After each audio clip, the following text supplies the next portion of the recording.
hasta que tenía más de 40 años. De hecho, que ya en sus últimos años de vida, él inclusive pide ser bautizado en el río Jordán. Si todos recordamos, en el río de Jordán fue bautizado Jesucristo de Nazaret. Lo bautizó en ese momento esa persona que había sido tocado por el Espíritu Santo de Dios para bautizar, que era Juan el Bautista. Entonces, bueno, él trató más o menos de hacer algunas secuencias o encrucijadas que hizo el Señor Jesucristo. Bajo el emperador Constantino, Roma sufrió una transformación que llevó a ser dotada de buen número de edificios, construcciones importantes. Me detengo acá en esta parte de edificios y construcciones. Si lo veo desde el punto de vista financiero y económico, cuando él dice que construyó 40 arcos de triunfo, 12 foros, 28 bibliotecas, 12 basílicas, 1000 baños públicos, templos, entre otros, lo que podemos observar acá. Se necesitaba realmente tener buenos ingresos. Es decir, si en la vida de hoy nosotros le llamamos que un presidente hace este tipo de obras o infraestructura, entonces uno no puede decir que lo podemos medir por el Producto Interno Bruto. Es decir, que se necesitaba de buenas finanzas. Pero esas finanzas, ¿cómo eran realmente manejadas por él?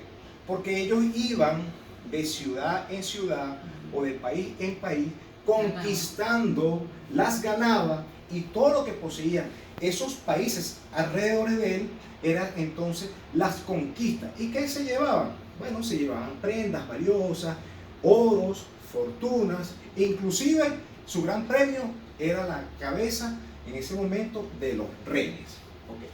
Entonces, en la época medieval, Constantino fue considerado como un gobernante modelo por la Iglesia Católica, presentando un modelo de virtud.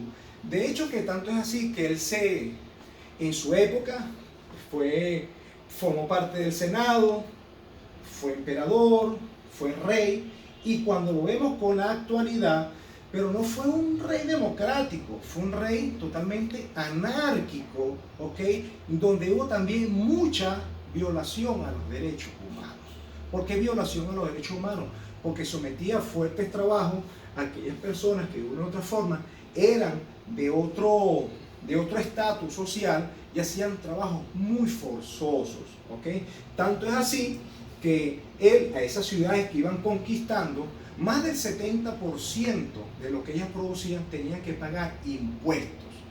Entonces se generaron normativas, que eran normativas procedentes para ese momento, lo que formaba el Imperio Romano, pero a medida que ellos iban entonces avanzando, conquistando ciudades, esas mismas leyes que tenían esas ciudades quedaban totalmente abolidas y empezaban a regirse totalmente por esas leyes que pertenecían al Imperio Romano. Entonces, si lo vemos desde el punto de vista del derecho internacional público, en ese momento, esas naciones o esas ciudades que tenían sus propias leyes internas dejaban de existir y se regían por leyes que eran del Imperio Romano. ¿Qué es lo que pasaba? Aquellas personas que se formaban con esas leyes en sus ciudades natales, cuando le imponían otra ley, ellos sin saber estaban cometiendo desacato a esa ley. ¿Por qué? Porque no las conocían.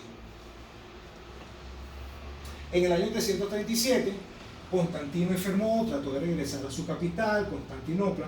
Mientras moría podía ser bautizado, esto ya lo dije, bautizado por el obispo Eusebio Nicomedia en el río Jordán, de tendencia ariana.